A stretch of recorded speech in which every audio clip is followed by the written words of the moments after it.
बोलो बम बम महादेव।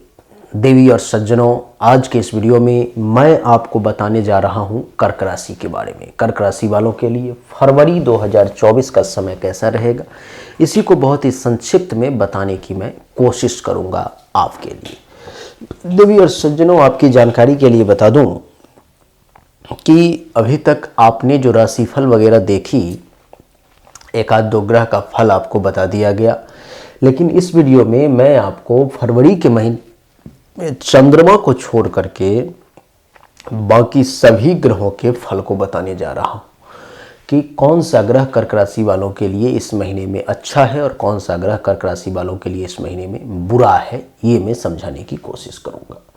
देवी और सज्जनों, सभी ग्रहों की तारीख वाइज वर्णन करूंगा कि कौन सा ग्रह किस तारीख से किस तारीख के बीच में आपको अच्छा रिजल्ट देगा और कौन सा ग्रह किस तारीख से किस तारीख के बीच में आपको बुरा रिजल्ट देगा। अगर बुरा रिजल्ट देगा तो उसके लिए उपाय क्या करना है, ये भी मैं आपको बताने का प्रयास करूंगा। देवी और सज्जनों, आइए चर्चा को आरंभ करते हैं वक्त को बर्बाद किए बिना। कुंडली के प्रथम भाव में कोई भी ग्रह नहीं है, द्वितीय में कोई नहीं है, तीसरे में केतु है, चौथा में कोई नहीं, पांचवा में कोई नहीं, छठा में शुक्र है, सातवां में मंगल बुध शुक्र सूर्य है, अष्टम में बुध शनि सूर्य है, नवम में राहु है, दसम में गुरु है, एकादश द्वादश में कोई भी ग्रह नहीं है। चर्चा मैं सूर्य से ही शुरू करूंगा, लेकिन शुरू करने से पहले आपको एक बात बता दूं कि जिस प्रकार से आप इस कुंडली को इस प्रकार से समझने की कोशिश करेंगे कि जैसे आप समाज में रहते हैं, समाज में 150 लोग, 1000 2000 जितने भी लोग हैं आपके टोले मोहल्ले में रहते हैं, उसमें से सभी लोग आपके शत्रु नहीं हैं अथवा सभी लोग आपके मित्र भी नहीं हैं। उसमें से कुछ प्रतिशत लोग आपके शत्रु होंगे तो कुछ प्रतिशत लोग आपके मित्र होंगे। ठीक उसी प्रकार से ये जो कुंडली है फरवरी महीने के लिए कर्क राशि वालों के लिए, इसमें 8 ग्रहों को हमने लिखा है। चंद्रमा को छोड़ करके सभी ग्रहों को, सूर्य, मंगल, बुध, गुरु, शुक्र, शनि, राहु, केतु।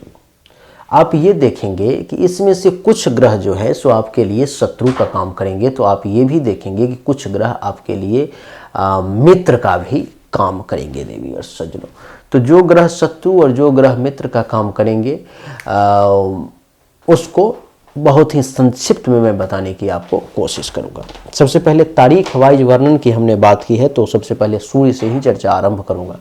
सूर्य देव जो है सो आपके कुंडली के सप्तम भाव में बैठे हुए हैं मकर राशि में। यहाँ पर में ये 13 फरवरी तक रहेंगे और 13 फरवरी तक सूर्य देव के शत्रु के घर में बैठने के कारण, मकर राशि में बैठने के कारण सूर्य देव आपके मित्र नहीं हैं, ये आपके शत्रु के रोल में इस महीने में काम करेंगे और शत्रु का काम होता है नुकसान पहुंचाना। तो ये आपको नुकसान पहुंचाएंगे। क्या नुकसान पहुंचाएंगे, जरा उसको समझने की कोशिश करें। सप्तम भाव में सूर्य के बैठने के कारण आपको अपने जीवन साथी के साथ जो है छोटी छोटी बातों पर टेंशन तनाव हो सकता है। आपके बच्चे और बीवी पति आपके बीमार पड़ सकते हैं। कार्य में सफलता मिलने में आपको परेशानी का सामना करना पड़ सकता है। कार्य में बाधाएं भी बहुत आएंगी, यात्राएं करनी पड़ सकती हैं जो कष्टकारी यात्राएं हो सकती हैं, जिसमें आपको तकलीफ हो सकता है। पेट से संबंधित, मस्तिष्क से संबंधित किसी प्रकार की परेशानी आपको परेशान कर सकती है। धन की और मान सम्मान के भी कुछ हानि का, कुछ नुकसान का योग जो है सो आपके लिए दिखाई दे रहा है, जो आपको परेशान कर सकता है। तो कहने का अर्थ यह है कि सूर्य जो है सो कुंडली के सप्तम भाव में बैठने के कारण ये आपको नुकसान करेगा। इसके लिए प्रयास ये करें कि 1 फरवरी से 13 फरवरी तक संभव हो तो डेली, नहीं तो कम से कम रविवार को सूर्य को जल जरूर दें, इससे आप राहत में रहेंगे। 13 फरवरी के बाद जब सूर्य कुंडली के अष्टम भाव में आ जाएंगे तब भी ये आपके शत्रु ही रहेंगे, मित्र की श्रेणी में नहीं आएंगे। अब शत्रु रहेंगे तो क्या अच्छा और क्या बुरा फल देंगे उसको समझिए। तो अष्टम भाव में सूर्य के बैठने के कारण क्या होगा कि ये 13 फरवरी से 28 फरवरी तक, यानी कि महीने के लास्ट तक की बात कर रहा हूँ मैं। 28 नहीं, ये महीना 29 में 29 होगा, नहीं तो 29 महीना के, यानी कि पूरे 13 फरवरी से फरवरी के लास्ट तारीख तक की बात कर रहा हूँ। इसमें क्या होगा कि अष्टम भाव में जो सूर्य देव बैठ गए तो ये आपको अपने बुरे कर्म जो आपने किए होंगे उसका फल देने की कोशिश करेंगे। इस समय में शत्रु से लड़ाई झगड़ा हो सकता है। शारीरिक तौर पर में किसी प्रकार की परेशानी का भी आपको सामना करना पड़ सकता है। और अष्टम भाव में यहाँ पर में सूर्य के बैठने के कारण आपको अगर बवासीर वगैरह की समस्या है तो इस समय में थोड़ी सी ज़्यादा परेशानी आपके सामने आ सकती है। अपच वगैरह की समस्या सामने आ सकती है। आपको किसी प्रकार का जुर्माना भी लगाया जा सकता है। केस मुकदमा चल रहा है, थोड़ा सतर्क रहें क्योंकि पुलिस के द्वारा परेशानी आपके सामने हो सकती है। जीवन साथी को कुछ कष्ट हो सकता है, पैसा अधिक खर्च हो सकता है। आपको बीपी की शिकायत फीवर की शिकायत इस समय में सामने आ सकती है, यानी कि आप इस मामले में परेशान हो सकते हैं। यानी कि सूर्य इस पूरे महीने आपके लिए मित्र के रोल में नहीं शत्रु के रोल में है। इसलिए आपको क्या करना है, पूरे महीने संभव हो तो डेली स्नान के बाद सूर्य को जल दें, नहीं संभव हो तो कम से कम रविवार के दिन स्नान करके सूर्य को जरूर जल अर्पित करें, आपके लिए बढ़िया रहेगा। सूर्य के बाद बात करेंगे देवी और सज्जनों मंगल की। मंगल देव 5 फरवरी से आपके कुंडली के सप्तम भाव में उच्च के बैठे हुए हैं, और सप्तम भाव में मंगल देव के उच्च के बैठने के कारण क्या होगा कि सही ये आपके दैनिक रोजगार व्यवसाय को मंगल देवता बढ़िया चलवाने की कोशिश करेंगे। आपका अगर काम और वासना की पूर्ति नहीं हो रही थी, सेक्सुअल सेटिस्फैक्शन नहीं मिल पा रहा था, तो मंगल देव का ये काम रहेगा कि वो आपके सेक्सुअल सेटिस्फैक्शन को भी पूरा करने की कोशिश करेंगे। मंगल की चौथी दृष्टि पड़ेगी 1, 2, 3, 4 दसम भाव पर, तो पिता से भी कुछ लाभ दिलवाने की कोशिश करेंगे। सप्तम दृष्टि प्रथम भाव पर पड़ेगी नीच की, तो गुस्सा थोड़ा सा ज्यादा आ सकता है। अष्टम दृष्टि द्वितीय भाव पर पड़ेंगे, धन धान्य संपत्ति जमा पूंजी में ये बढ़ोतरी करने का मंगल देव प्रयास करेंगे। यानी कि मंगल देव इस महीने में आपके लिए कर्क राशि वाले मित्र के रोल में आ गए। पूरे महीने आपको ये दोस्तों की तरह व्यवहार करेंगे। मंगल के लिए किसी भी प्रकार के उपाय को करने की आवश्यकता नहीं है। बात करेंगे बुध देवता की। बुध देवता जो है देवी और सज्जनों, वो 1 फरवरी से 20 फरवरी तक मकर राशि में रहेंगे, यानी कि आपके कुंडली के सप्तम भाव में, यहाँ पर में ये 20 तारीख तक रहेंगे। और सप्तम भाव में बुध देवता के बैठने के कारण जो है थोड़ी सी परेशानी का आपको सामना करना पड़ सकता है। जैसे कि सप्तम भाव में बुध 20 फरवरी तक आपके लिए नुकसानदेह साबित होंगे। आप कहेंगे कैसे, तो ऐसे समझिए कि शरीर में ऊर्जा की कमी का एहसास हो सकता है, क्योंकि इसकी दृष्टि शरीर पर पड़ रही है। ये शरीर है, ये पहला भाव, तो शारीरिक तौर पर में कुछ ऊर्जा की कमी का जो है सो आपको एहसास हो सकता है। शरीर में कुछ पीड़ा वगैरह भी परेशान कर सकती है। हो सकता है जीवन साथी से किसी बात को लेकर के वाद विवाद हो जाए। दोस्तों के साथ, मित्रों के साथ, सगे संबंधियों के साथ जो है सो अनबन की स्थिति भी सामने आ सकती है। उस मामले में भी थोड़ा सा सावधान रहना है। प्रशासन से जो है सो टकराने की कोशिश नहीं करनी है, नहीं तो खर्चा अपना फालतू का धन का नुकसान होगा। यात्रा ज़्यादा करनी पड़ेगी और व्यवसाय के द्वारा भी लाभ में आपको परेशानी का सामना करना पड़ेगा।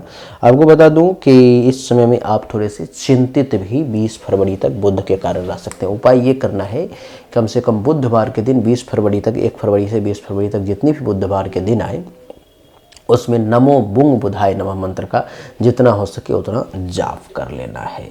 20 फरवरी के बाद जब यही बुध कुंडली के अष्टम भाव में यहाँ पर में आ जाएंगे देवी और सज्जनों, तो अष्टम भाव में बुध के आने के कारण 20 फरवरी के बाद ये बुध फिर आपके मित्र के टोली में आ जाएंगे, यानी कि आपको शत्रुता नहीं मित्रता निभाएंगे आपके साथ। जैसे में क्या, तो ये आपको धन का लाभ देने की कोशिश करेंगे बुध देवता। आपकी जानकारी के लिए बता दूं कि धन का लाभ के साथ साथ जो है सो संतान से भी सुख प्राप्ति का योग बनेगा। शत्रुओं पर में भी विजय प्राप्ति होगी, दुश्मन आपका बाल बांका नहीं कर पाएगा। और आपको मैं बता दूं कि हर कार्य में सफलता के साथ प्रसन्नता की भी प्राप्ति आपको ये बुध देने की कोशिश करेंगे।